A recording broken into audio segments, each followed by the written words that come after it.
হুড়হুড় করে এগিয়ে যাচ্ছে সময়ে। নীল অম্বরের গা ঘেঁষে উড়তে থাকা পেঁজা তুলোর মতো মেঘের সঙ্গে পাল্লা দিয়ে উল্টে যাচ্ছে ক্যালেন্ডারের খসখসে পাতা। বৃক্ষের নব নব পল্লব ছুঁয়ে যাওয়া সেই শীতল ঝড়ো হাওয়ার বেগে একদিন দরজা এসে হাজির হল পিউয়ের পরীক্ষার দিন। ততদিনে মেয়েটা পড়তে পড়তে কাহিল প্রায়। নাওয়া খাওয়া ভুলে পড়ে থেকেছে পড়ার টেবিলে। বাড়ির প্রতিটি সদস্য নিদারুণ ব্যস্ত। নতুন নতুন সভাপতিত্বের ভার তখন ধূসরের কাঁধে। সাথে যোগ হয়েছে খলিলের মেয়র হওয়ার আরেক চাপ। ফুরসতই যেন মেলে না। যখন বাড়ি ফেরে তখন গভীর রাত। পিউ সহ সকলের ভারী নিঃশ্বাস পড়া বাড়িটা তিমিরে ডুবে থাকে। অথচ ধূসর প্রত্যেক সময় ওর কক্ষে চোখ বুলিয়ে আসে। এসির বাতাসে মাঝরাতে শীতে কুকড়ে থাকা পিউটার গায়ে কাঁথা টেনে দেয়।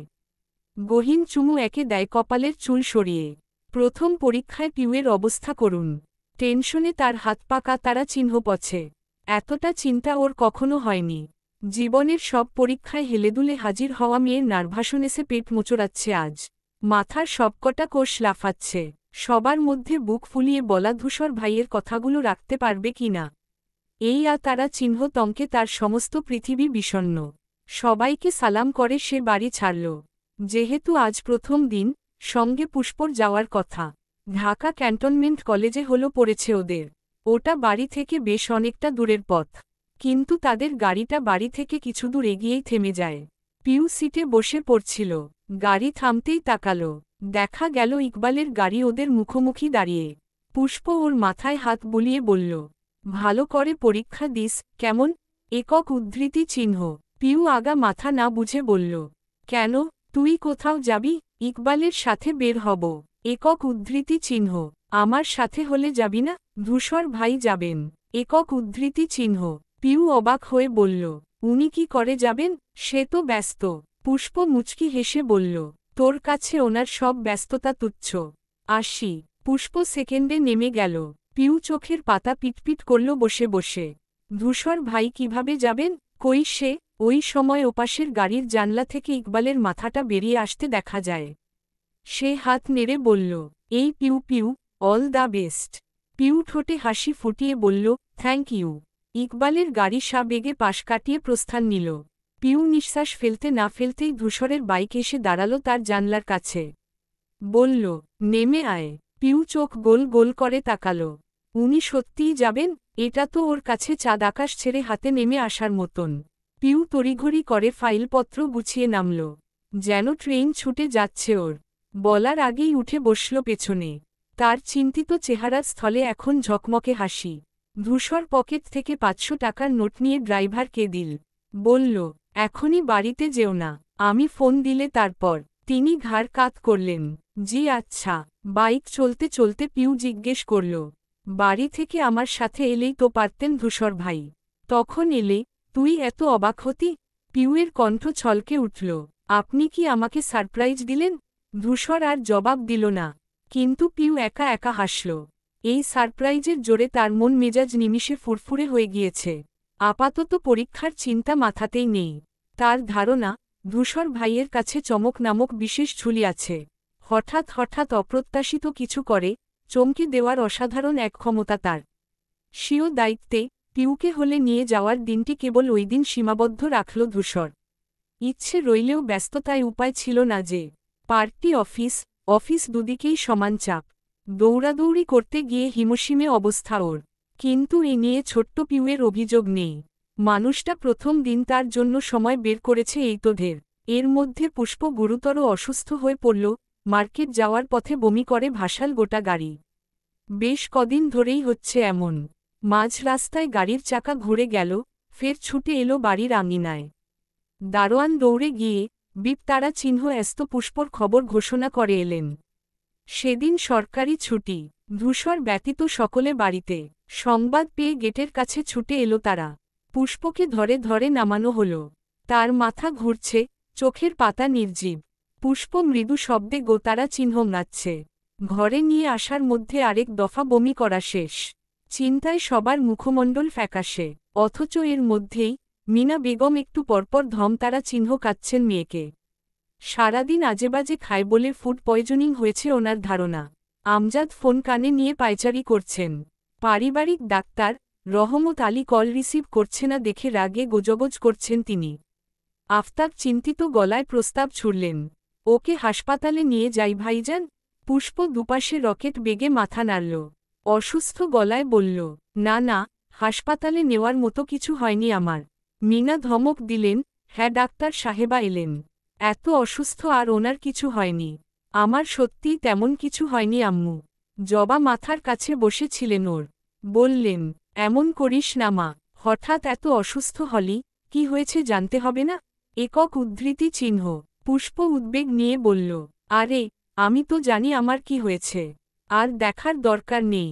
মিনা দুই ভ্রু উঁচিয়ে বললেন, তাই না কি জানিস? তা শুনি, কি হয়েছে? পুষ্প দোনামোনা করল, লাজুক চোখে একবার বাবা ভাইদের দেখে নিল। মিনা মেয়ের দৃষ্টি বুঝে আমজাদকে বললেন, আপনারা একটু বাইরে যাবেন? একক উদ্ধৃতি চিহ্ন। ভদ্রলোকরা কেউই কথা বাড়ালেন না। টু শব্দ না করে চুপচাপ ঘর ছাড়লেন। সুমনা উৎকণ্ঠিত, এবার বল কি হয়েছে? একক উদ্ধৃতি চিহ্ন। পুষ্প আস্তে ধীরে উঠে বসল। মাথা এখনও চতুর্দিকে ঘুরছে। ওড়নার সুতোতে আঙুল প্যাঁচাতে প্যাঁচাতে মিনমিন করল। মুখে হাত দিয়ে হেসে ফেলল পরপর। গুরুজনরা যা বোঝার এতেই বুঝে নিলেন। প্রথম দফায় হতবাক হয়ে চেয়ে রইলেন ওর দিকে। রুবা জোর ধ্বনিতে বললেন, আলহামদুলিল্লাহ। একক উদ্ধৃতি চিহ্ন। পিউ কিছু বোঝেনি। সে মাথা চুলকে সবার হাসিমুখের দিক তাকাচ্ছে। জবা দৌড়ে গিয়ে মিনাকে জড়িয়ে ধরলেন। খুশিতে আর্ততারা চিহ্ন নাদ করে বললেন, আপা আমরা নানু হব। সবেগে তার কোচকানো ভ্রু শিথিল হল। অভিভূতের ন্যায় চাইল বোনের দিকে। এর মানে আপু মা হবে? সে খালাম্মি হবে? একটা পুচকি আসবে তাদের বাড়িতে? পিউ হুলস্থুল বাঁধিয়ে গিয়েই ঝাঁতারা চিহ্ন পিয়ে পড়ল বোনের ওপর। পুষ্প হেসে ওর গায়ে মাথায় হাত বোলাল। মিনা পাথর বনে দাঁড়িয়ে অতর্কিত তারা চিহ্ন চট সামলাতে বিলম্ব হয়েছে। তার অত ছোট মেয়েটা মা হবে এখন? ভাবতেই আপ্লুত হয়ে পড়লেন তিনি। টলমল করে উঠল অক্ষিপট। ধীরুজ কদমে মেয়ের পাশে গিয়ে বসলেন। কপালে চুমু খেয়ে বললেন, খুব সুখী হ মা, খুব সুখী হ। বাড়িতে মিষ্টি খাওয়ার হিড়িক পড়েছে। আমজাদ, আফতাব, আনিস ডগমগ করছেন নানাভাই হওয়ার আনন্দে। গরম গরম রসগোল্লায় টি টেবিল ভর্তি তখন। আড়ম্বরপূর্ণ পরিবেশের মধ্যেই ইকবাল আর ধূসর একসাথে ঢুকল।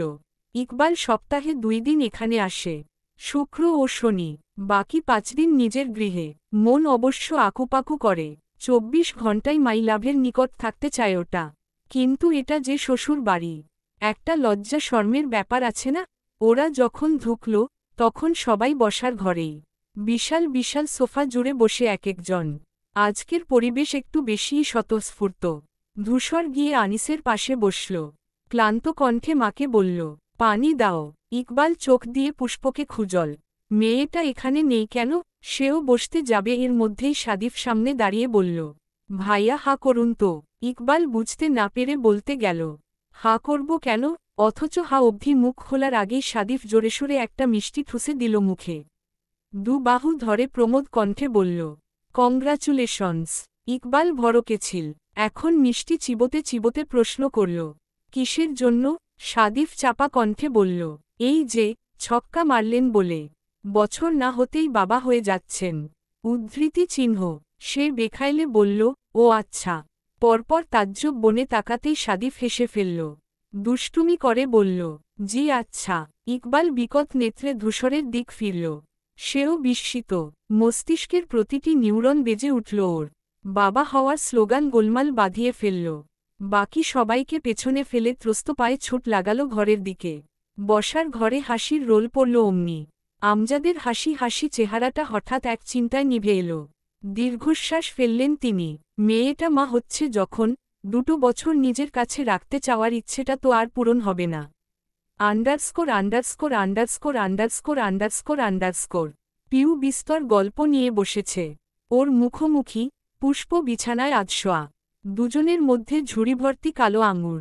পিউ খুব যত্ন নিয়ে আঙুরের খোসা ছাড়িয়ে বোনের মুখে দিচ্ছে। পুষ্প ওর বকবক শুনছে মন দিয়ে।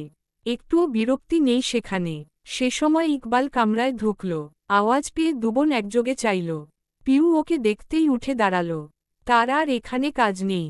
ফলের ঝুড়ি টেবিলে রেখে হাঁটা ধরল সে। পাশ কাটানোর সময় বলল, কংগ্রাচুলেশনস আমার ফাস্টেস্ট দুলাভাই। ইকবাল ঘাড় চুলকে লাজুক হাসে।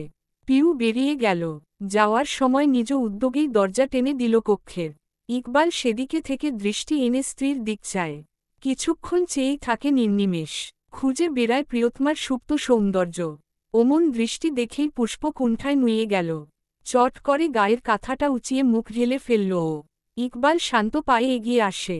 বিছানায় ওর কোমরের কাছটায় বসে। আস্তে ধীরে পুষ্পর মুখ থেকে কাঁথাটা নামাতেই সে মেয়ে দুহাতে মুখ আড়াল করল এবার। ইকবাল মুচকি হাসল। কোমল নিবেশে হাত বোলাল পুষ্পর পেটের ওপর। 5টা আঙুলি কম্পিত। এখানেই তার সন্তান আছে। ওর যে এখনও বিশ্বাস হচ্ছে না, বাবা হবে। ইকবাল ফিসফিস করে বলল, মাই লাভ, তাকাবে না? পুষ্প দুপাশে মাথা নাড়ল। বলল, আমার ভীষণ লজ্জা লাগছে ইকবাল। ইকবাল শব্দ করে হেসে উঠল। ঝুঁকে এসে দুহাতের ওপরেই চুমু খেল ওর। পুষ্প বাঁধন ঢিলে করে নিভু চোখে তাকায়। ইকবাল বলল, আমরা তাহলে বাবা মা হচ্ছি মাইলাভ? পুষ্প চোখ নামিয়ে মাথা ঝাঁকাল। জিজ্ঞেস করল, তুমি খুশি তো? ইকবাল টুপ করে অধর বসাল তার ললাটে। পরপর ওকে টেনে এনে একদম বুকের মধ্যে পেঁচিয়ে ধরে বলল, আমি এত খুশি কোনো দিন হইনি মাইলাভ, বিশ্বাস করো। একক উদ্ধৃতি চিহ্ন। পুষ্প হাসল, তৃপ্তির হাসি। হঠাৎ টের পেল তার গাল ছুঁয়ে এক ফোঁটা উষ্ণ জলের স্পর্শ। অবাক দুই লোচন ওপরে তুলে চাইল সে। ইকবালের কোটরে জল দেখে তৎপর হাতে মুছিয়ে দিয়ে বলল, কাঁদছ কেন ইকবাল? তার নিষ্পাপ স্বীকারোক্তি। এটা আনন্দের কাতারা চিহ্ন ননা মাইলাভ, বাবা হওয়ার আনন্দ। পুষ্প ঘোর আপত্তি জানিয়ে বলল, কিন্তু আমি চাই না তুমি আনন্দেও কাতারা চিহ্ন দো। আমার ইকবালের ঠোঁটে শুধু হাসি মানায়। আর মানায় দুষ্টু দুষ্টু কথা, যা শুনলে সর্বোচ্চ মন খারাপেও একটা মানুষ হেসে ফেলতে পারে। ইকবাল সন্তুষ্টি হাসল। মুখটা গুজে রাখল পুষ্পর কাঁধের ভাঁজে। পুষ্প নীরবে শুকরিয়া আদায় করল সবকিছুর। ওর জীবনে আর কিচ্ছু পাওয়ার নেই, সত্যিই নেই। বড় আব্বু। আমজাদ চায়ের কাপ থেকে মুখ তুললেন। ধূসর বলল, আমার একটা কথা ছিল। হ্যাঁ, বলো। তখন ইকবাল পুষ্পর হাত ধরে ধরে সিঁড়ি বেয়ে নামিয়ে আনল। মেয়েটার সদ্য 2 মাসে পড়েছে। এতে যত্নে হুটোপুটি লাগিয়ে দিয়েছে সকলে। পুষ্প মেজ মায়ের পাশে বসল এসে। তিনি ওকে দেখেই শুধালেন, এখন ভালো লাগছে? একটু। ইকবাল বসল ধূসরের পাশে। আমজাদ বললেন, বলো কি বলবে? তার চোখে মুখে কৌতূহল। ধূসর রিমোট চেপে টেলিভিশন বন্ধ করল প্রথমে। সবাই তখন উৎসুক নজরে ওকেই দেখছে। ও বলল, আমাদের পার্টি অফিস থেকে প্রতি বছর গরিব অসহায় মানুষদের মাঝে কিছু জামাকাপড় বিলি করা হয়। এ বছরও হবে। আমি চাইছি এবার বাড়ির সবাই উপস্থিত থাকুক সেখানে। একক উদ্ধৃতি চিহ্ন। আফতাব ঘাবড়ে গেলেন। চায়ের কাপ থেকে তার শোষব্যস্ত মনোযোগ বিক্ষিপ্ত হল ছেলের ওপর। তার বড় ভাইয়ের চক্ষুশূল বিষয়ে কথাবার্তা। এক্ষুনি রেগে বোতারা চিহ্ন হলেন বলে। না, এই ছেলের ঠিক কি রোগ আছে কে জানে। একটা ভালো পরিবেশ এক্ষুনি ঘেঁটে দেবে। আনিস বললেন, কিন্তু তখন তো আমাদের অফিস থাকে ধূসর। হ্যাঁ, সেজন্যে শুক্রবার ডেট ফেলেছি ছোট চাচ্চু, যাতে সবাই যেতে পারো। সাদিফ, তুইও থাকবি কিন্তু। সে মাথা ঝাঁকাল, আচ্ছা। আমজাদ একটু চুপ থেকে বললেন, বেশ তো, যারা যেতে চায় নিয়ে যেও। ধূসর বলল, কিন্তু আমি চাই আপনিও সেখানে থাকুন। আমি গিয়ে কি করব? ধূসর নরম গলায় বলল, কিছুই না। আপনি আমার পাশে দাঁড়িয়ে আছেন, সেটা দেখলেও আমার ভালো লাগবে। আফতাব ভ্রু তালুতে ওঠালেন। বিড়বিড় করে বললেন, বাবা, হঠাৎ এত ভালো কথা বলছে কেন?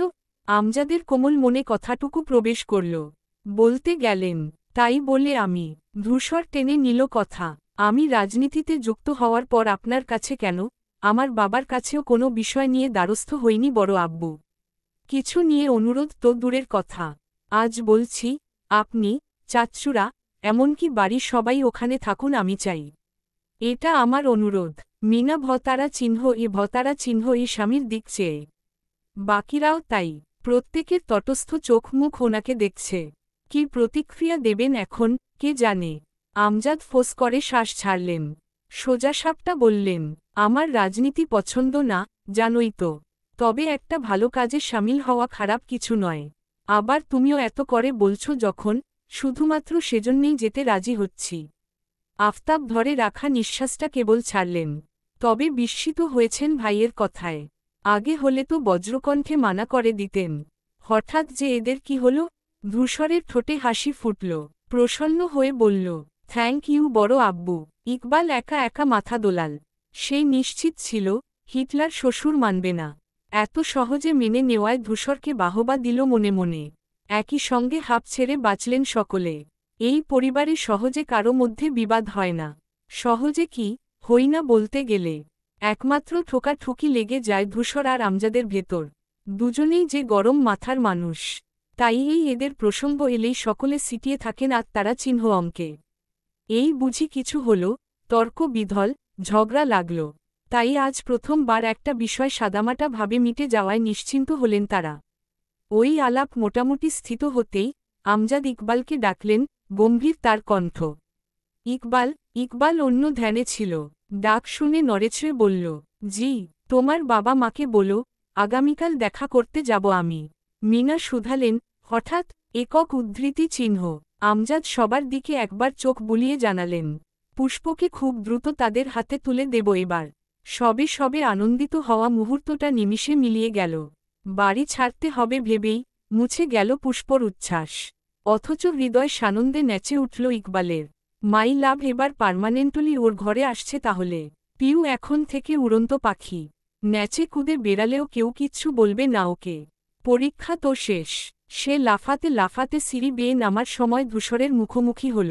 ও উঠছিল ওপরে। ওকে দেখেই পিউ হইচই বাঁধিয়ে বলল, ধূসর ভাই শুনেছেন, আমি খালাম্মি হচ্ছি, আপনি মামা হচ্ছেন। বলার সময় তার কণ্ঠ ছিল শৃঙ্গে, যেন উপচে পড়ছে খুশি। অথচ ধূসর চোখ সরু করে বলল, তুই আর আমি ভাইবোন? পিউ হাসি কমিয়ে ফেলল তৎক্ষণাৎ। দুপাশে মাথা নেড়ে জানাল, না তো, সাইড দে। পিউ বাধ্য নেয়ের মতো গুটিসুটি মেরে একপাশ হয়ে দাঁড়াল। ধূসর উঠে গেল লম্বা পায়ে। ও সেদিকে চেয়ে রইল, বোকা বোকা চাউনিতে। নিজেই বলল, সত্যিই তো, সে খালাম্নি হলে আর ধূসর ভাই মামা হলে ওরা যে ভাইবোন হয়ে যাবে। তাহলে আপুর ছেলেমেয়ে ওকে কি বলে ডাকবে? হাফ খালাম্নি, আর হাফ মামুনি? ইস, কি বিশ্রী নাম হবে তাহলে। পিউয়ের মায়া হল খুব। পুষ্পর ভবিষ্যৎ সন্তানের প্রতি দুঃখ লাগল। ওদের জন্যে এখন বাচ্চাগুলো শেষমেশেই ডাক বিভ্রাটে পড়বে। পিউ বসার ঘরের আলোচনায় আর গেল না। ইউটার্ন নিল পিলপিল পায়ে। ধূসরের কামরার সামনে এসে থামল। পর্দার ফাঁক গলে উকি দিল ভেতরে। ধূসর সোফায় মাথা এলিয়ে বসে, চোখ বন্ধ। পিউ আস্তে করে অনুমতি চাইল। আসব ধূসর ভাই? উত্তর এলো, আয়। পিউ নরম পায়ে ওর সামনে গিয়ে দাঁড়াল। ধূসরের মুখবিবর তৃষিত নয়নে নিরীক্ষণ করে সুধাল, আপনার কি শরীর খারাপ? না, তবে মাথা ব্যথা করছে। হু। পিউ একটু রয়সয়ে সুধাল, টিপে দেব আমি? ধূসরের ক্ষুদ্র জবাব আসে, দে। পিউ খুশি হয়ে গেল। চঞ্চল কদমে চলে গেল সোফার পেছনে। ধূসরের পেছনে দিকে এলিয়ে রাখা মাথা প্রযত্নে দুহাতে আগলে ম্যাসাজ করতে শুরু করল। কপাল, ভ্রু, চোখের চারপাশ নিপুণ হাতে মালিশ করল। একটা সময় পর ধূসরের দীর্ঘ নিঃশ্বাসের শব্দ এলো কানে। ঘুমিয়ে পড়েছে হয়তো। পিউয়ের হাত দুটো যত্র থামে। প্রেমিকা সুলভ হৃদয়ে উকি দেয় দুষ্টুমি। একবার সতর্ক চোখে দরজার দিক দেখে নেয়। তারপর ধূসরের মুখের ওপর সচেতনভাবে ডানে বামে হাত নাড়ল। যখন বুঝল মানুষটা সত্যিই নিদ্রায় তলিয়েছে, বুকে অসীম সাহস ভর করল ওর। পিউ ওমন দাঁড়িয়ে থেকেই ঝুঁকে গেল। পৃথিবীর সবথেকে ক্ষুদ্র চুমুটা চট করে বসিয়ে দিল ধূসরের পাতলা অধরের ওপর। বিদ্যুৎ বেগে সরেও এলো আবার। ভেবেছিল এই সাংঘাতিক ভয়া তারা চিহ্ন বহচুরি খানা করে ধরা পড়বে না। কিন্তু বিধিবাম তোরাক করে চোখ মেলল ধূসর। এতটাই দ্রুত, পিউ চমকে হকচকিয়ে একশেষ। হৃৎপিণ্ড শব্দ করে এক স্থল থেকে আরেক স্থলে লাফ দিল। সেই ঝাপা ঝাঁপির শব্দ স্পষ্ট টের পেল পিউ। ধূসর চোখ উল্টো করে তার দিক চেয়ে আছে। পিউ অবস্থা বেগতিক, ধরা পড়েছে বুঝতেই পালাতে চাইল। প্রতিবারের মতো ছুট লাগালো যেই, খপ করে হাতখানা টেনে ধরল ধূসর। পরপর উঠে দাঁড়াতেই চোয়াল ঝুলে গেল মেয়েটার। ভি তারা চিহ্ন ত, স তারা চিহ্ন অঙ্কিত কণ্ঠে বলল, আর করব না ধূসর ভাই। সে মানুষটা নিশ্চুপ, তবে শক্তপোক্ত চাউনি পিউয়ের ত্রাস তরতর করে বাড়িয়ে দেয়। যেন একটা ছোট্ট চুমু খেয়ে মহাপাপ করে ফেলল ও। পিউ আতঙ্কে পেয়ে পিছিয়ে গেল। সঙ্গে সঙ্গে ধূসর এগিয়ে আসে। পিউ নিচু স্বরে আবার বলল, আমি আর করব না, সত্যি বলছি, প্রমিস। কে শোনে কথা? ধূসরকে ক্রমশ এগোতে দেখে ওর হৃদযন্ত্রের লাফঝাপ বাড়ছে। কেন যে চুমুটা খেতে গেল? কার বুদ্ধিতে? কোন শয়তানের ইশারায়? নির্ঘাত না বলে এভাবে চুমু খাওয়াতেই ভীষণ রেগে গিয়েছেন উনি। কিন্তু সেও তো চুমু খেয়েছিল পিউকে। কই, পিউ তো তারা চিহ্ন করেনি, এমন গিলে ফেলার মতো তাকায়নি। ভাবার মধ্যেই পিউয়ের পিঠ দেয়ালে গিয়ে বাড়ি খায়। ধ্যান ভেঙে চমকে ওঠে সে। গোল গোল গ্রাসিত নজর তাক করে উঁচুতে ধূসরের চেহারায়। সে মানুষটা তার কাছ ঘেঁষে দাঁড়াল, একদম নিকটে। পিউ যেই পাশ থেকে পালাতে যাবে, তার বলিষ্ঠ একটা হাত উঠে এলো মাথার কাছের দেয়ালে। পিউ আরেক পাশ দিয়ে ছুটতে গেলে সে পাশেও হাত রেখে আটকাল ধূসর। পিউ অথই জলে সাঁতার কেটে হাঁপিয়ে যাওয়া নাবিকের মতন অসহায় চোখে তাকাল। কম্পিত কণ্ঠে ডাকল, ধূসর ভো ভাই। আমি। ধূসর এক হাত নামিয়ে তার বাম হাত ধরল। কথা থেমে গেল ওর। অনামিকা জুড়ে থাকা জলজলে হীরের আংটিতে আঙুল বুলিয়ে বলল, যেহেতু তুই আমার বাগদত্তা, আমার হবু স্ত্রী, তাই একটা বড় চুমু তোকে খেতেই পারি। অবিশ্বাস্য কিছু শুনে পিউয়ের কান ঝা ঝা করে ওঠে। কোটর ফু তারা চিহ্ন রে আসা প্রকট নেত্রযুগল আরও বৃহৎ করে চাইল সে। বলতে গেল, বড় চুমু খাবেন? একক উদ্ধৃতি চিহ্ন। অথচ হা করার পূর্বেই ধূসরের চিকন, পুরুষালী, উষ্ণ ঠোঁটজোড়া সবেগে, সদর্পে আঁকড়ে ধরল তার গোলাপি অধর। পিউ থমকে গেল। দীঘল কালো পল্লব, অগোছালো ঝাপটে একসময়, ক্লান্ত ভঙ্গিতে বুঝে ফেলল। ধূসর নিজেই ওর কাতারা চিহ্ন পথে থাকা হস্ত্রুগল তার পিঠে উঠিয়ে দেয়। নীরবে আঁকড়ে ধরতে বলে। একটা সময় বলবান দেহের ভারে ছটফটিয়ে ওঠে পিউ। শ্বাস প্রশ্বাস স্থিতিয়ে আসে। ধূসর তবু ছাড়ল না, থামল না। সহজে কাছে না ঘেঁষা মানুষটার অকস্মাতেই অল্প আদরের তোপে পিউয়ের অবস্থা তখন দুঃসহ। যেন এই এক্ষুনি শ্বাস নিতে না পারলে মতারা চিহ্ন রে যাবে। ধূসরের চুম্বনের তীব্রতা মাত্রা ছাড়ায় পাহাড় ডিঙায়। হয় গাঢ় থেকে প্রগাঢ়। সেই ক্ষণে ইকবালের আগমন। তার ধূপধাপ পদচারণ আর উঁচু আমুদে কণ্ঠ ভেসে এলো বাইরে থেকে। ধূসর জানিস, বলতে বলতে আসছে সে। আওয়াজ পেতেই ধূসর বিদ্যুৎ বেগে পিউকে ছেড়ে দিল। পিউয়ের মনে হল এতক্ষণে প্রাণ ফিরল ওর। ইকবাল তখন এসে দাঁড়িয়েছে দরজায়। কিছু বুঝে ওঠার আগেই পিউ ঝড়ের গতিতে দৌড়ে বেরিয়ে গেল। ইকবাল আহাম্মক বনে দেখে গেল তা। তারপর সামনে ফিরে সুধাল, ও এভাবে ছুটল কেন? ধূসর দেয়ালে হেলান দিয়ে দাঁড়িয়ে বৃদ্ধাঙ্গুল দিয়ে ঠোঁট মুছতে মুছতে কাঁধ উঁচিয়ে বলল, আমি কি জানি। পিউ ছুটে এসে লুটিয়ে পড়ল বিছানায়। চিরাচরিত সেই সিনেমায় হিরোইনদের মতো ঝাঁপ দিল এক প্রকার। বালিশটা বুকে চেপে হাঁসফাঁস করে উঠল। ধূসর ভাই ওর ঠোঁটে চুমু খেয়েছেন? এখনও স্তম্ভিত ফিরছে না ওর। একটু আগের সবকিছু সত্যিই ঘটেছে? উনি নিজে থেকে কাছে এসেছিলেন? পিউয়ের মাথা চক্কর কাটছে বিশ্বাস অবিশ্বাসের মাঝখানে ঝুলে। সে উঠে বসল। কি থেকে কি হয়েছে সবকিছু মনে করতেই দুহাতে মুখ ঢেকে ফেলল লজ্জায়। এখন ওই মানুষটার সামনে কি করে যাবে ও? কি করে মেলাবে চোখ? ইয়া আল্লাহ, পৃথিবীতে এত লজ্জা ওকেই কেন দিলে? সত্যিই পিউ দুটো দিন ধূসরের সামনে পড়ল না। যতটা পারল লুকিয়ে রাখল নিজেকে। না সকালে সামনে যায়, না রাতে। বুদ্ধিমান ধূসরের বুঝতে বাকি রইল না। সে অতিষ্ঠ হল দ্বিতীয়বার। একটা চুমুর ভারে যদি সামনে আসাই বন্ধ হয়, বিয়ের রাতে এই পুচকে মেয়ে কি করবে? সেদিন শুক্রবার। পুরাতন বলখেলার মাঠে সাধারণের উপচে পড়া ভিড়। একটা বিশাল তাঁবু টাঙানো হয়েছে মাথার ওপর। সারি সারি করে প্লাস্টিকের লাল নীল চেয়ার পেতে রাখা। চেয়ারের মুখোমুখি বানানো একটা মাঝারি আকারের স্টেজ। একটা লম্বা টেবিল, পেছনে কয়েকটি ফোমের চেয়ার।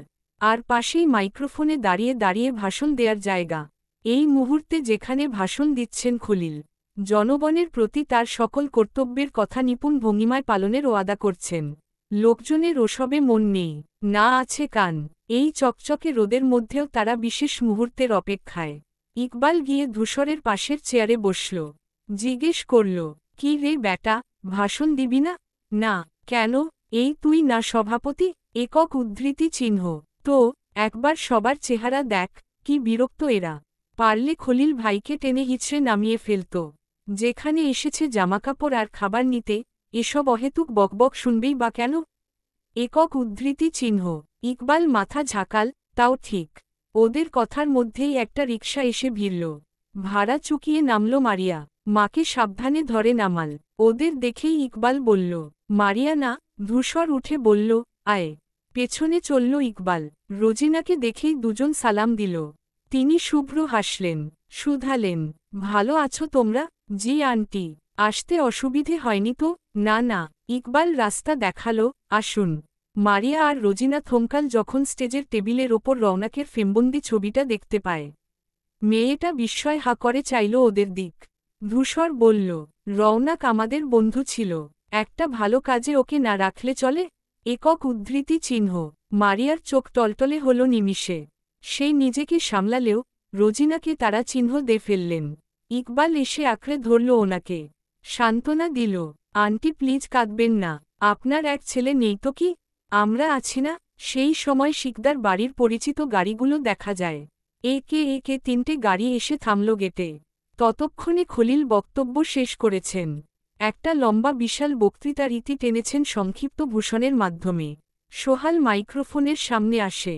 বিক্ষিপ্ত, এলোমেলো হয়ে দাঁড়ানো, হইচই বাঁধানো লোকদের শান্ত হতে বলে। আমজাদ নেমে এলেন। পুরো পরিবার নামল তার। ধূসরের হাসি বিস্তৃত হল। আজ 3 বছরে প্রথমবার নিজের কাজে, পরিবার, পরিজনদের দেখে বুক জুড়াচ্ছে তার। মনে মনে সৃষ্টিকর্তার প্রতি কৃতজ্ঞ হল। খলিল নিজে এগিয়ে এলেন ওদের সাদরে নিয়ে যেতে। যেচে এসে হাত মেলালেন আমজাদ, আফতাব আনিসের সঙ্গে। সাদিফ চশমা ঠিকঠাক করে আশেপাশে চাইতেন মারিয়ার সঙ্গে চোখাচোখি হল। মেয়েটা ওর দিকে মুগ্ধ বনে চেয়েছিল। হঠাৎ সাদিফ তাকাবে বোঝেনি। লজ্জা আর থতমত খেয়ে তৎপর দৃষ্টি সরাল সে। সাদিফ এসব বুঝল কি না কে জানে। সে ওকে দেখে অবাক হয়েছে। চোখে মুখে বিস্ময়ের রেশ। তারপর ঝকঝকে হেসে এগিয়ে এলো কাছে। মারিয়া ভাবল ওর সাথে কথা বলবে, হাই হ্যালো কিছু একটা। কিন্তু সাদিফ ওরই পাশে দাঁড়িয়ে ওকে সম্পূর্ণ অবজ্ঞা করে রোজিনাকে বলল, আসসালামু আলাইকুম আন্টি। কেমন আছেন? আপনি এখানে আসবেন আমি কিন্তু একদমই জানতাম না। মারিয়া মুখটা বন্ধ করে ফেলল তৎক্ষণাৎ। মনে মনে নারাজ হল। এমন ভাব করল যেন ওকে দেখেওনি। ওয়ালাইকুম সালাম বাবা। ধূসর ওরা খবর পাঠালো কাল। তোমরা আসবে আমিও জানতাম না। একক উদ্ধৃতি চিহ্ন। ভালোই হল, দেখা হয়ে গেল এই সুযোগে। এর মধ্যে সোহেল এসে বলল, আন্টি আপনি আমার সাথে আসুন। কোথায় বাবা? ভেতরে সবার বসার ব্যবস্থা করেছি, আসুন। একক উদ্ধৃতি চিহ্ন।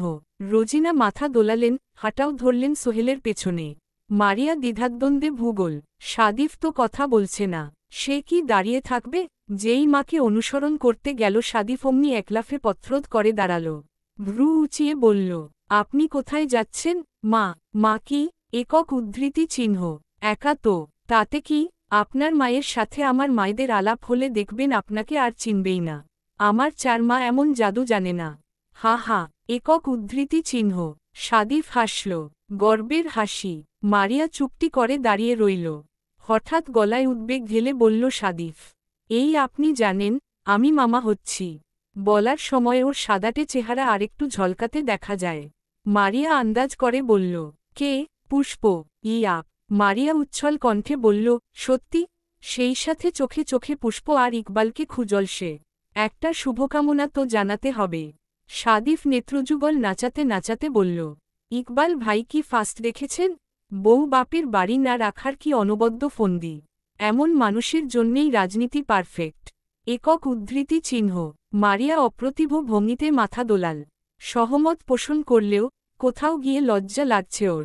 সাদিফ ফের বলল, ইকবাল ভাই তো পারলে এখনই পুষ্পটাকে মাথায় তুলে রাখে। সিঁড়ি দিয়ে ওঠাচ্ছে ধরে, নামাচ্ছেও ধরে। নিচে নামতেই দিচ্ছে না বেশি।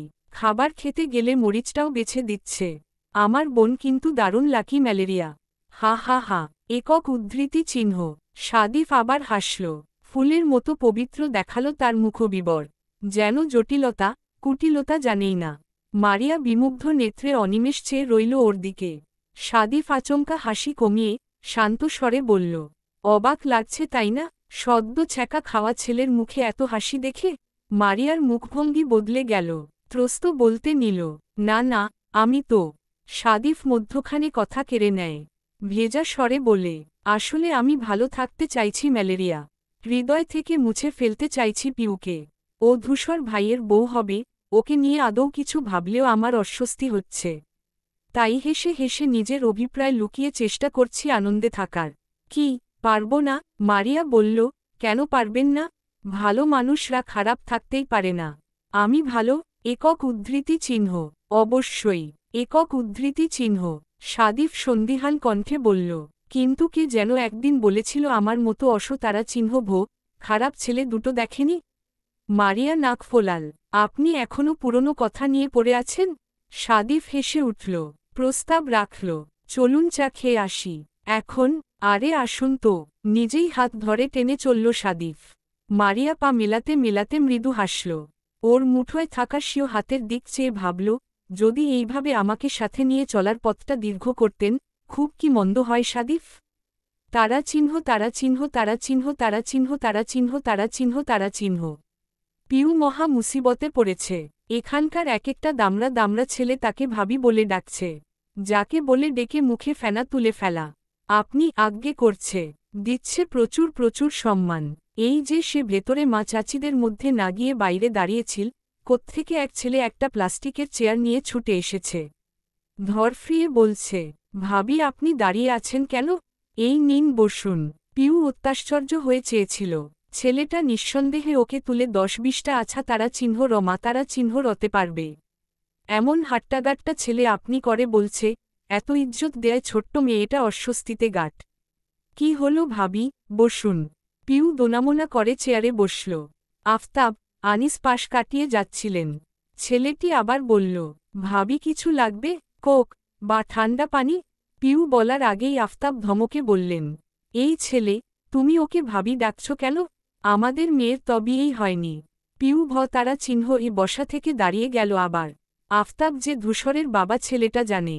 একটুও না ঘাবড়ে পিউয়ের দিক চেয়ে অবাক হয়ে বলল, এ বাবা, আপু আপনার বিয়ে হয়নি? পিউ দুপাশে মাথা নাড়ল। ছেলেটা জিভকে তারা চিহ্নটে বলল, সরি আপু, আমি ভেবেছিলাম আপনি ইকবাল ভাইয়ের বউ। সত্যিই সরি। Sorry uncle. আফতাব ভ্রু কুঁচকে রইলেন। ছেলেটা জোর করে হেসে চলে গেল। এপাশে এসে মুখ ফুলিয়ে শ্বাস নিল। একটুর জন্য বেঁচে গিয়েছে। ওর যাওয়ার দিক চেয়ে দীর্ঘশ্বাস ফেলল পিউ। কি সুন্দর এরা বানিয়ে বানিয়ে মিথ্যে কথা বলে। তাকে যে কার জন্য ভাবি ডাকা হচ্ছে সে কি আর জানে না? পিউ মা, তুমি এই গরমের মধ্যে এখানে দাঁড়িয়ে আছো কেন? ভেতরে তোমার মায়েদের সাথে গিয়ে বসো। একক উদ্ধৃতি চিহ্ন। পিউ মিনমিন করে বলল, এখানে ভালো লাগছে চাচ্চু, একটু থেকেই চলে যাব। আচ্ছা, চলো আনিস। ওনারা চলে গেলেন। পিউ ওড়না আঙুলে প্যাঁচাতে প্যাঁচাতে চারপাশে তাকাল। অত মানুষের ভিড়ে ধূসর ভাইকে খুঁজে পেল না। এখানে আসা থেকে মানুষটা একবারও ওর দিকে তাকায়নি। কথা বলা তো দূর, যেন চেনেই না ওকে। উনি কি খুব রেগে আছেন? সে এই দুদিন সামনে যায়নি বলে অভিমান করেছেন? কথা বন্ধ করে দেবেন না তো আবার? পিউ শঙ্কিত হল। ব্যাকুল চোখ তখনও ধূসরের খোঁজে। অথচ সে মানুষটা সদ্য এসে দাঁড়িয়েছে তার পাশে। পিউ খেয়াল করেনি। গলা উঁচিয়ে উঁচিয়ে ভিড় দেখছে সে। যদি ওনাকে দেখা যায়। শেষে ক্লান্ত হয়ে ঠিকঠাক হল। বিড়বিড় করে বলল, রাগ করেছেন ধূসর ভাই? নিজেই চুমু খেয়ে লজ্জায় ফেলে নিজেই রাগ করছেন? ঠিক আছে করুন। আমারও তারা চিহ্ন আছে। সাইজে ছোট হলে কি হবে? আমার তারা চিহ্ন আপনার থেকেও বড়। তারপর মুখ বেঁকিয়ে ঘুরতেই মুখোমুখি হল ধূসরের। হকচকিয়ে পিছিয়ে গেল পিউ। সংঘ তারা চিহ্ন হতে হতেও হল না। ধূসর চোখ সরু করল। কপালের মাঝে প্রগাঢ় ভাঁজ। পিউ ভাবল কিছু বলবে। এই যে সে এতক্ষণ বিড়বিড় করেছে, শুনতে পেয়েছে নির্ঘাত। এ নিয়ে হলেও একটা ধমক তো প্রাপ্য। ধূসর এক পা এগোতেই পিউয়ের বুক ধুকপুক করে ওঠে। ভীত লোচনে চারদিকে তাকায়। বাবা, চাচ্চুরা কেউ দেখে ফেললে। ধূসর একটু এগিয়ে থামল। চোখ দুটো তখনও সরু। আচমকা মুখ ঘুরিয়ে পাশ কাটিয়ে চলে গেল। ঘটনাক্রমে পিউ ভ্যাবাচেকা খায়, হতভম্ব হয়। হাঁ করে চেয়ে থেকে চোখ পিটপিট করল। এটা কি হলো? কোন ধরনের ইগনোর এটা? সাদিফের কথা অক্ষরে অক্ষরে ফলে গেল। রোজিনা, জবা বেগমদের পেয়ে দুনিয়া ভুলে গিয়েছেন। আমুদে গল্পে মজেছেন সকলে। পুষ্প সেখানে একা একা বসে। গুরুজনদের আলাপে সে মজা পাচ্ছে না। বিরক্ত ও লাগছে এমন বসে থেকে। পিউটা যে কোথায়? এর মধ্যে ইকবাল ঢুকল সেখানে। সোজা ওর কাছে এসে বলল, মাই লাভ, জুস খাবে? বেশি করে আইস দিয়ে নিয়ে আসব? পুষ্প মাথা নাড়ল। ইকবাল বলল, তাহলে কোক? উহু, তাহলে কি খাবে? কিচ্ছু খেতে ইচ্ছে করছে না ইকবাল। ইকবাল চিন্তিত কণ্ঠে বলল, কেন মাই লাভ? শরীর খাতারা চিহ্ন রাপ করছে? মাথা ঘুরছে আবার? বমি পাচ্ছে না তো? ওর উদ্বিগ্নতা দেখে হেসে ফেলল পুষ্প। হাতটা মুঠোতো ধরে বলল, আমি একদম ঠিক আছি। তুমি আমার পাশে থাকো, তাহলে দেখবে সম্পূর্ণটাই ঠিক থাকব। ইকবাল তারা চিহ্ন হতো স্বরে বলল, এটাই তো এখন পারছি না মাই লাভ। আরেকটু পরেই জামাকাপড় বিতরণ শুরু হবে। আমাকে যে থাকতে হবে সেখানে। তাহলে এখন একটু কাছে থাকো আমার। পিউ ধপ করে পুষ্পর পাশের চেয়ারে বসে পড়ল। দীর্ঘশ্বাস ফেলে বলল, বাবা, কত প্রেম এদের! দেখতে দেখতে অন্ধ না হয়ে যাই। পুষ্প মাথায় একটা চাটি বসাল অমনি। ইকবাল টেনে টেনে বলল, আমরাও তো কত লোকের কত কি দেখছি আজকাল। কই, আমরা তো অন্ধ হয়ে যাইনি পিউ পিউ। দিব্যি সুস্থ, দেখো। পিউ ঘাবড়ে গেল। ইকবাল ভাই কি দেখার কথা বললেন? ওই দিন ধূসর ভাই যে ওকে চুমু খেয়েছেন, সেটা দেখে নেয়নি তো আবার? সে তুতলে সুধাল, ককি ককি দেখেছেন আপনি? একক উদ্ধৃতি চিহ্ন। দেখেছি তো অনেক কিছু। ওসব হলো গোপন কথা। ওসব কি আর বলা যায়? এক ছেলে এলো তখন, জানালো, ধূসর ভাই ডাকছেন। ইকবাল হাসতে হাসতে হেলেদুলে চলে গেল। কিন্তু পিউ পড়ল মহা দুশ্চিন্তায়। সত্যিই যদি ওই সময় ইকবাল ভাই কিছু দেখে নেয়? ইস, কি লজ্জার ব্যাপার স্যাপার। পিউ পুষ্পর দিক একটু এগিয়ে বসে বলল, এই আপু, ভাইয়া কিসের কথা বলেছেন? পুষ্প জানে, ইকবাল পিউয়ের জন্মদিনের কথা বলেছে। সেই ধূসরের সঙ্গে তার মাখোমাখো প্রেমচিত্রের ইঙ্গিত। অথচ না জানার ভান করে বলল, আমি কিভাবে জানব? ওই জানে ও কি বলেছে। পরপর বলল, তুই ওর কথা ধরছিস কেন বলতো? জানিসই তো ও কেমন। 10টার মধ্যে 9টা কথাই ফাজলামো করে। একক উদ্ধৃতি চিহ্ন। পিউ মাথা ঝাঁকাল। কথা সত্যি, কিন্তু তাও খচখচানিটা দূর হল না। দুটো ধোয়া ছোটা গরম গরম চায়ের কাপ নিয়ে বেরিয়ে এলো সাদিফ। মারিয়া দাঁড়িয়ে ছিল দোকানের এপাশে। সে এসে একটা ওকে দিল। মারিয়া সহাস্যে কাপ নেয়। সাদিফের সাথে চা খাওয়ার এই মুহূর্তটা সবথেকে রঙিন লাগে ওর। ভীষণ চায় সময়টা আস্তে কাটুক। কাপের চা দেরিতে ফুরাক, আরেকটু পাশাপাশি থাকুক সাদিফ। মারিয়া চোখ আগলে দেখুক ওর সৌম্যদর্শিত মুখশ্রী। মাইক্রোফোনে ইকবালের আওয়াজ ভেসে আসছে। সবাইকে লাইনে দাঁড়াতে বলছে ও। এক্ষুনি কাপড় বিতরণের আশ্বাস দিচ্ছে শুনে সাদিফ ব্যস্ত গলায় বলল, প্রোগ্রাম শুরু হচ্ছে বোধ হয়। তাড়াতাড়ি খান। মারিয়া ঠোঁট উল্টে চুপ করে থাকল। সে যে ইচ্ছে করে দেরি করতে চেয়েছিল তা আর হচ্ছে না। সাদিফ ব্যস্তভাবে কাপে চুমুক বসাতেই উষ্ণতায় জিভপু তারা চিহ্ন রে গেল। ওহো, বলে কাপ সরিয়ে নিল সে। এইটুকুতেই যেন আঘাত পেল মারিয়া। শোষব্যস্ত হয়ে এগিয়ে এলো সে। উদ্গ্রীব হয়ে বলল, কি হয়েছে দেখি? জিভপু তারা চিহ্নরেছে? সাবধানে খাবেন তো। সাদিফ শীতল চোখে চাইল। মারিয়ার চেহারায় অনুচিন্তনের গাঢ় চিহ্ন। সে আস্তে করে বলল, অলরাইট। সম্বিত ফিরল মারিয়ার। উত্তেজনায় ও যে সাদিফের অনেকটা কাছে চলে গিয়েছে খেয়াল হলো এখন। তক্ষুনি সরে এলো। তাকাতেই পারল না লজ্জায়। আরেকদিক মুখ ফিরিয়ে চায় মনোযোগ দেওয়ার ভান করল। সাদিফ প্রসঙ্গ তুলল না। চুপচাপ কাপের কোনায় চুমুক বসাল সে। অথচ ঠোঁটে রইল মিটিমিটি হাসি। বিশাল বিশাল লাইন বেঁধেছে। এই এলাকায় যে এত দুস্থ মানুষ থাকে এখানে না এলে জানতই না পিউ। এদিকে কতগুলো ছোট ছোট টেবিল বসানো হয়েছে লাইনের এপাশে। তার ওপর স্তূপ করে রাখা হয়েছে কাপড়, লুঙ্গি, সুতির শাড়ি আর পাঞ্জাবি। এত মানুষের মধ্যে একজন দুজনের বিলানো তো সম্ভব নয়। সময় সাপেক্ষ বেশ। তাই ভাগ ভাগ করে প্রত্যেকটি টেবিলে জামাকাপড় রাখা হলো। প্রতি টেবিলের কাপড় বন্টনের দায়িত্বে থাকবে একজন করে। মোট 4টে শাড়ি বানানো হয়েছে তাই। ধূসর, ইকবাল, খলিল আর সোহেল বিলাবে। সোহেল যুগ্ম আহ্বায়ক কি না। লাইন থেকে একজন আসবে আর ওরা সহাস্যে তুলে দেবে এসব। সেই লাইনের শৃঙ্খলা বজায় রাখার দায়িত্বে আবার অনেকে। মৃণালও আছে। পিউকে যে চেয়ার দিয়ে গেল সেও আছে। কোনো রকম কোনো বিশৃঙ্খলা তৈরি করা যাবেই না আজ। খলিল এসে দাঁড়ালেন। তার পাশে একজন সহযোগী আছে, যিনি সব হাতের কাছে এগিয়ে দেবেন, আর তিনি তুলে দেবেন মানুষের হাতে। এরপর ইকবাল দাঁড়াবে, তারপর সোহেল। এরপরের সারিতে ধূসর দাঁড়াবে। খলিলের ওপাশটায় দুজন দাঁড়াবে তেহারির প্যাকেট বিলাতে। বাড়ির রমণীরাও বেরিয়ে এলেন। ভালো জিনিস দেখতেও ভালো লাগে। আমজাদ শিকদার পেছনে দুহাত বেঁধে কেবল এসে দাঁড়িয়েছেন। এত মানুষকে সাহায্য করার বিষয়টা বেশ লাগছে ওনার। হঠাৎই ধূসর কাছে এসে বলল, আসুন বড় আব্বু। উনি বুঝতে না পেরে বললেন, কোথায়? আসুন, বলছি। ধূসর অপেক্ষায় রইল না, নিজেই পরিবারের মধ্য থেকে আমজাদকে টেনে নিয়ে গেল। বাকিরা তাকিয়ে রইল কৌতূহল নিয়ে। ধূসর এসেই তার সারিতে আমজাদকে দাঁড় করাল। বলল, আপনি দিন। আমজাদ আশ্চর্য বনে বললেন, আমি? হ্যাঁ, আপনি। একক উদ্ধৃতি চিহ্ন। আফতাব হাসলেন। আমজাদ তখনও স্তব্ধ হয়েছে। ধূসর তাগাদা দিল, সবাই অপেক্ষা করছে বড় আব্বু, দিন। একক উদ্ধৃতি চিহ্ন। আমজাদ আপ্লুত নজর ফিরিয়ে এনে সামনে চাইলেন। অসহায় এক মানুষের দুহাতের আঁচলে তুলে দিলেন পোশাকটি। তিনি পুলকিত হাসলেন, চলে গেলেন। এমন করে একজন এলো। ইকবাল রোজিনাকে আগেই তার জায়গায় দাঁড় করিয়ে দিয়েছে। তিনিও একই রকম বিস্মিত। এটা অবশ্য ওদের পূর্ব পরিকল্পিতই। কিন্তু ধূসর যে এইভাবে মাঝখানে হিটলার শ্বশুরকে আনবে এটা তো জানা ছিল না। পরিবারের সবাই চেহারা ঝলমলে। ধূসর তুলে দিচ্ছে আমজাদের হাতে, আমজাদ দিচ্ছেন লাইনে থাকা মানুষদের। দৃশ্যটি এত চমৎকার যে আনিস ফোন বের করে অসংখ্য ছবি তুলে ফেলেছেন। আমজাদের ঠোঁটে হাসি। এই যে একজন কাপড় পেয়ে আনন্দিত হচ্ছে, এই চিত্র দেখেও চোখ জুড়ায়। এক সময় এক বৃদ্ধা নারী অগ্রসর হলেন। হাতে লাঠি ওনার, কুঁজো হয়ে ভর দিয়েছেন তাতে। ধূসর ওনাকে দেখেই বেছে বেছে একটা ভালো কাপড় আমজাদের দিক এগিয়ে দিল। আমজাদ পৌরার হাতে দিলেন হেসে। নারীটি বুকের সাথে চেপে ধরলেন কাপড়টা। সাথে এক ধাপ এগিয়ে আমজাদের মাথায় হাত বুলিয়ে বিড়বিড় করে দোয়া করলেন। খানিকক্ষণের জন্য থমকে রইলেন আমজাদ।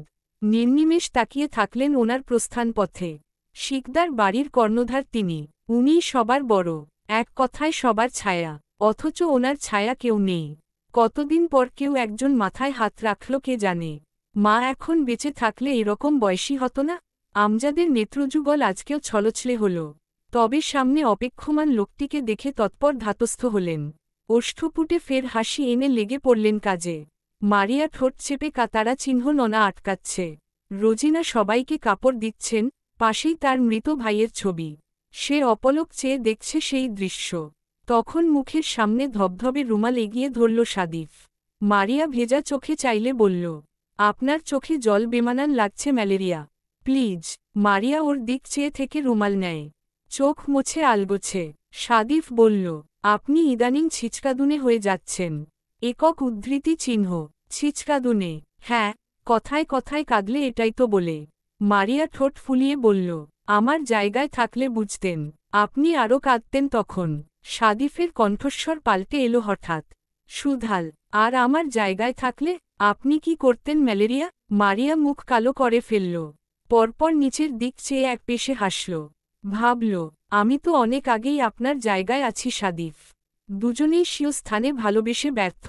আপনাকে কষ্ট দিতে চাই না বলেই যে এমন নীরব ভালোবেসে নিজের হৃদয়কে আঘাত করছি। একক উদ্ধৃতি চিহ্ন। পিউ খুব মনোযোগ দিয়ে খলিলকে দেখছে। সে বড় গভীর প্রণিধান। মাঝে মধ্যে পল্লব ঝাপটাচ্ছে। ইকবাল বিষয়টা খেয়াল করল অনেকক্ষণ।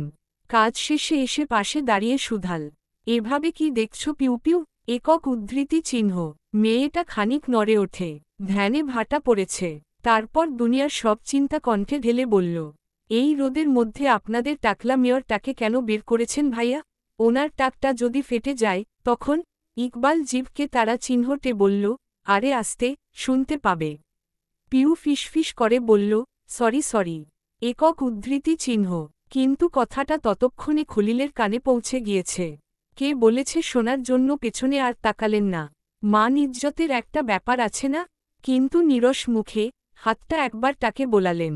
বয়স খুব বেশি নয়, কিন্তু এই চুল অকালে পড়ার চিন্তায় সে নিজেও কাহিল। তাই বলে এই মেয়ে টাকলা মেয়ের নাম দিল। এই নাম এখন বাতাসের গতিতে ছড়িয়ে গেলে কি হবে? পুরো জেলা তাকে টাকলা মেয়র ডাকবে। খলিল তাড়াহুড়ো করে এক ছেলেকে ডাকলেন। বললেন, আমাকে একটা টুপি বা ক্যাপ জোগাড় করে দাও তো। ভরা, লোক পরিপূর্ণ মাঠ এখন শূন্য। চেয়ার টেবিল গোছানো হচ্ছে। ধূসরদের পরিবারের জন্য খাওয়া দাওয়ার বিশেষ ব্যবস্থা করা হয়েছে। খলিলও আছেন সেখানে। ধূসর খাওয়া শেষ করে বাইরে এলো। হাত ধোয়ার ব্যবস্থা এখানেই। ইকবাল ঢুকছিল। ওকে দেখে দাঁড়িয়ে দাঁত মেলে হেহে করে হাসল সে। ধূসর কপাল কুঁচকে বলল, আবার কি হয়েছে? ইকবাল একবার সতর্কভাবে ভেতরের দিকটা দেখে নেয়। না, কেউ আসছে না। তারপর বাহবা দিয়ে বলে, ভাই কি বুদ্ধি রে তোর! এখন থেকেই শ্বশুরকে পটানোর সমস্ত বন্দোবস্ত করে ফেলছিস? আর যেই রকেটের গতিতে এগোচ্ছিস, হিটলার শ্বশুর এইবার তোকে মেয়ে দেবে কনফার্ম। একক উদ্ধৃতি চিহ্ন। ধূসর চোখ ছোট করে বলল, তোকে কে বলল আমি ওনাকে পটানোর জন্য এসব করছি? আমি যা করেছি মন থেকে। ইকবাল মানল না। বললেই হলো, মন থেকে করলে আঙ্কেলকে দাঁড় করালি না কেন? ওনাকেই কেন করালি? কারণ বাবার জন্য বড় আব্বু আছে, ওনার জন্য কেউ নেই। সারা জীবন সবার অভিভাবক হতে গিয়ে উনি তো কিছু পাননি। তাই। ইকবাল কথা টেনে নিয়ে বলল, তাই তুমি চেষ্টা করছো ওনার অভিভাবক হতে? শোন ধূসর, এসব না অন্য কাউকে বলিস। আমি অন্তত শুনছি না। তুই যে পিউকে পাওয়ার জন্য এসব করছিস আমি জানি। পিউকে পাওয়ার জন্য আমার কারো মন জেতার দরকার নেই। আমার জিনিস আমি জোর করে হলেও নিজের কাছে রেখে দিতে জানি। সুদৃঢ় কণ্ঠ ধূসরের। ইকবাল তাও মাথা দুপাশে ঝাঁকিয়ে বলল, না না, বললেই হলো, আমি যা বোঝার বুঝে গেছি। ধূসর অতিষ্ঠ ভঙ্গিতে মাথা নাড়ল। বুঝল এর সাথে কথা বাড়িয়ে লাভ নেই। চুপচাপ পাশ কাটিয়ে এসে ট্যাপ ছাড়ল। ইকবাল থেমে থাকল না, কাছে এসে কণ্ঠ শৃঙ্গে তুলে বলল, আমি ভাবতেও পারছি না একটা মানুষের মাথায় এত ঘিলু কোথায় থাকে। আমাকেও একটু ধার দিতি ধূসর। পুষ্পটাকে বিয়ে করার আগে এপ্লাই করতে পারতাম। একক উদ্ধৃতি চিহ্ন। ধূসর বিরক্ত হয়ে বলল, তুই থামবি ইকবাল? না। কত টাকা নিবি থামতে? ইকবাল এমনভাবে তাকালো যেন ভীষণ অপমানিত হয়েছে। টেনে টেনে বলল, টাকা দিয়ে আমার কথা কেনার চেষ্টা করবেন না শিকদার সাহেব। আমি গরিব হতে পারি, কিন্তু ছোটলোক নই। ধূসর চোখ মুখ কোচকাল। ছ্যাবলানোর একটা সীমা থাকে। পুষ্পটা যে কি দেখে তোর প্রেমে পড়েছিল হুনোস। ইকবাল দুই ভ্রু উঁচিয়ে বলল, নিজের থেকে সিনিয়র একজনকে এত বড় অপমান? একক উদ্ধৃতি চিহ্ন। সিনিয়র। একক উদ্ধৃতি চিহ্ন। তাহলে তুই এখনও অবিবাহিত, আর আমি এক বাচ্চার বাপ হচ্ছি। পজিশনে কি এগিয়ে? ধূসর মুখ ফুলিয়ে শ্বাস ফেলে হাঁটা ধরল। ওর সাথে থাকলে তার পাগল হতে দেরি নেই। ইকবাল গম্ভীর চোখে ধূসরের যাওয়া দেখে ফিরতেই পিউ সামনে পড়ল। প্লেটের খাবার এক প্রকার যুদ্ধ করে শেষ করল মেয়েটা। অথচ যার জন্য এত তাড়াহুড়ো করে এসছে, সে কোথায়? পিউ ব্যগ্র লোচনে এদিক ওদিক চাইল। ইকবালের দীর্ঘশ্বাসের শব্দ শুনে তাকাল। বলল, কি হয়েছে? ভাবছি। কি ভাবছেন? একক উদ্ধৃতি চিহ্ন। না মানে ধূসর একটা কথা বলে গেল তো, সেটাই ভাবছি। পিউ আগ্রহভরে চায়, কি কথা ভাইয়া? একক উদ্ধৃতি চিহ্ন। ইকবাল মস্তক দুলিয়ে দুলিয়ে বলল, বলছিল যে তোমাকে আজ এত সুন্দর লাগছে। ওর ইচ্ছে করছে এখান থেকেই সোজা কাজী অফিসে চলে যেতে। একক উদ্ধৃতি চিহ্ন। পিউ প্রথমে ভ্রু গোটাল, তারপর ভেংচিকে তারা চিহ্নটে বলল, মিথ্যুক। সেও চলে গেল। ইকবাল ঠোঁট উল্টে বলল, যা বাবা, মিয়া বিবি কেউই বিশ্বাস করে না আমায়। সত্যি, জগতে ভালো মানুষের কোনো দামই নেই। পিউ ভেজা হাত ওড়নায় মুছল। ধূসরকে তখনও পেল না। ফিরে আসতে নিয়ে হঠাৎ থামল, ঘুরে চাইল। ওই তো সে। কথা বলছেন দাঁড়িয়ে দাঁড়িয়ে। চওড়া পিঠ এদিকে ফিরে পিউ ছুটে যায়। ওকে আসতে দেখে সামনের ছেলেটি ধূসরকে ইশারা করে দেখাল। ঘুরে চাইল সে। ছেলেটি চলে গেছে। পিউ এসে সামনে দাঁড়িয়ে বলল, আপনাকেই খুঁজছিলাম। ধূসর বক্ষপটে হাত বেঁধে দাঁড়াল। কথা বলল না, কারণ ও জিজ্ঞেস করল না দেখে পিউ মুখ ছোট করে বলল, আপনি কি আমার ওপর সত্যিই রেগে আছেন ধূসর ভাই?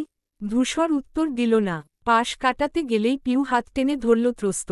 ধূসর ঠোঁট কামতারা চিহ্নরে শব্দহীন হাসে। অথচ ফিরে চায়, ভ্রু কুচকে গম্ভীর মুখে। পিউ কাদো কাদো কণ্ঠে বলল, সরি। ধূসর নিরুত্তর। পাত্তাই দিল না এমন ভঙ্গিতে আরেকদিক তাকাতেই পিউ হাতটা ঝাঁকিয়ে বলল, সরি বললাম তো, আর রেগে থাকবেন না প্লিজ। ধূসর তাকালো। চোখমুখ পাথরের ন্যায় রেখেই বলল, তো কি করব? কিছু বলতে গেলে কাঁপাকাঁপি করিস। কিছু করতে এলে ছুটে পালিয়ে যাস। সামনেই আসিস না। এর থেকে চুপ থাকা ভালো না? পিউ সংকীর্ণ করল আঙ্গল। মাথা নামিয়ে বলল, আমি কি ইচ্ছে করে এমন করি? আগে কি কখনো প্রেম করেছি? অভ্যেস নেই বলেই তো এমন হয়। ছোট মানুষ, একটু তো ভুল হবেই। আপনি বুঝি তা শুধরে না দিয়ে আরেকদিক মুখ ফিরিয়ে থাকবেন? ধূসর অবাক হওয়ার ভান করে বলল, ছোট মানুষ, কথা শুনে তো মনে হল না তুই ছোট। পিউ অসহায় মুখ করে চুপ থাকল। ধূসর নিজেই বলল, তুই বলতে চাইছিস আমি তোর সাথে প্রেম করছি? পিউ তাকাতেই সে ভ্রু নাচাল।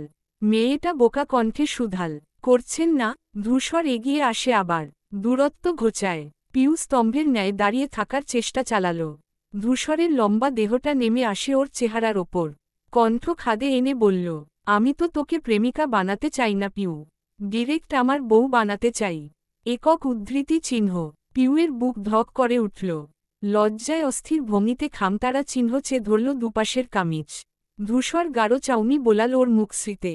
এই কুণ্ঠায় আই ঢাই করে ওঠা, আর ফুলতে থাকা দুটো রতারা চিহ্ন তাবগাল ওর কাছে সবথেকে ললিত মনে হয়। মনে হয় সর্বাধিক উপভোগ্য। ধূসর গলার স্বর আরও নামিয়ে বলল, কিন্তু তুই এত নাছোড়বান্দা, এমন এমন কাজ করিস যে আমি মাঝে মধ্যে নিয়ন্ত্রণে থাকতে পারি না। এর প্রমাণ তো সেদিন দিলাম, আরও চাই? পিউ ঢোক গিলল। গলা শুকিয়ে যাচ্ছে তার, হিরকচূর্ণের ন্যায় ফোঁটা ফোঁটা ঘাম জমছে নাকে। ভোরের প্রথম দীপ্তি যেমন স্নিগ্ধ, নির্মল, এক চমৎকার আদুরে কিরণে ঝলমলায়, ধূসরের কাছে ওকে ঠিক তেমন লাগছে এখন। ওর অবস্থা দেখে হেসে ফেলল সে। সোজা হয়ে দাঁড়িয়ে কাঁধ পেঁচিয়ে বলল, চল। পিউয়ের কথা জড়িয়ে এলো। কোথায়? যা ঘামছিস, আইসক্রিম কিনে দেই। আফতাব স্তম্ভিত নেত্রে চেয়ে রইলেন ওদের যাওয়ার দিকে। কথাবার্তা কানে না গেলেও এই চিত্রপটে ওনার বুঝতে বাকি নেই কিছু। ধূসর আর পিউয়ের মধ্যে কি চলছে ভাবতেই মস্তিষ্ক রুদ্ধ হয়ে এল। হাত পা বিবশ লাগছে আত্মারা চিহ্ন অঙ্কে। এর মানে ওই দিন ঠিক সন্দেহ করেছিলেন? কিন্তু ধূসরের মতো একটা বুদ্ধিমান ছেলে এত বড় ভুল কিভাবে করল? ভালোবাসার জন্য কি পিউ ছাড়া কেউ ছিল না? এই কথা ভাইজান জানলে যে সর্বতারা চিহ্ন নাশ হয়ে যাবে, শেষ হয়ে যাবে ওদের এতদিনের পরিবারটা।